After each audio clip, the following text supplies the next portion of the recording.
ఎంత దారుణమైన పరిస్థితి అనంటే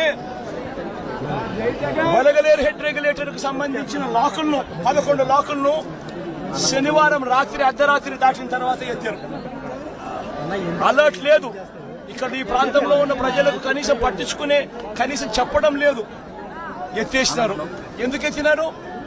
చంద్రబాబు నాయుడు గారు ఉన్న ఇల్లు కరకట్టు మీద ఉన్న ఇళ్లకు ఆ ఇంటికి సంబంధించిన ఆ నీళ్లు పోకుండా రక్షించుకునే దానికోసం విజయవాడలోని ఈ ప్రాంతాన్నంతా కూడా నీటిమయం చేశారు చంద్రబాబు నాయుడు గారు.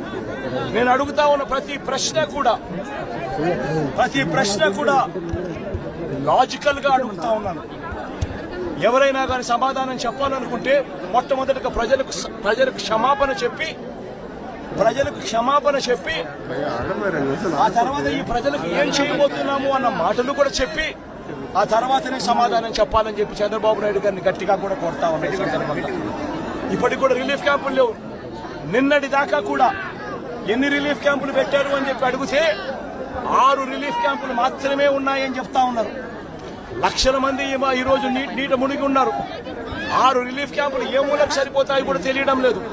ఎక్కడ ఉన్నాయో కూడా తెలియని పరిస్థితిలో ఈ రోజు ప్రజలంతా కూడా ఎక్కడికి పోవాలో తెలియవు.